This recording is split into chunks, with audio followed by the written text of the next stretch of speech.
The Kingdom of Dahomey was established in the early 1600s by the Aya people, who migrated from the Aleda region. They were led by a figure named Dakadnu and later, his successor, Wegbuja, who is credited with consolidating power and laying the foundations of the kingdom. Under Wegbuja, the capital of Dahomey was established at Abumi, and the kingdom began to centralize its authority over surrounding areas.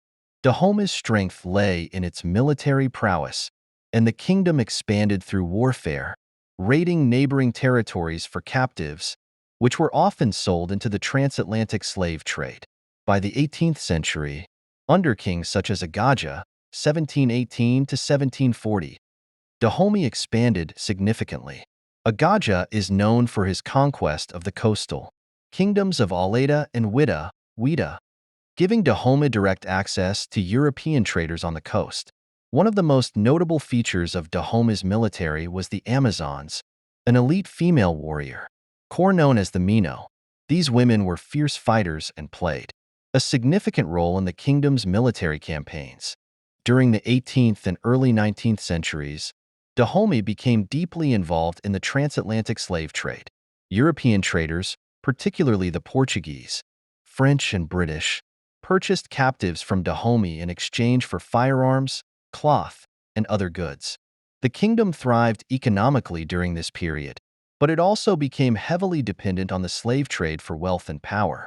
However, Dahomey's rulers, particularly King Gizo, 1818 to 1858, were aware of the dangers of this dependence and sought to diversify the economy by encouraging the cultivation of palm oil, which became an important trade good after the decline of the slave trade.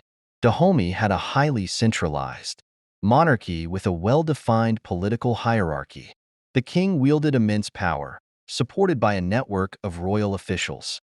The kingdom was known for its elaborate annual customs, which included ceremonies of human sacrifice to honor ancestors and appease the gods. These rituals were integral to the kingdom's religious and political life. In the 19th century, Dahomey faced increasing pressure from European colonial powers, especially France. France sought to control the region and suppress the slave trade. King Gizo and his successors resisted French encroachment, leading to a series of conflicts. The Franco-Dahomeyan Wars of the late 19th century marked the kingdom's final struggles. In 1892, the French defeated Dahomey's forces and captured Abumi. King Bihanzin, the last independent ruler of Dahomey, was exiled, and the kingdom was incorporated into the French colonial empire. This marked the end of Dahomey as an independent kingdom, remembered by his descendant as a brutal and one central hub for the slave trade. Since its independence, they officially apologized and welcomed descendant of slaves that wished to visit modern-day Benin. The city of Abumi, once the capital, is now a UNESCO World Heritage Site.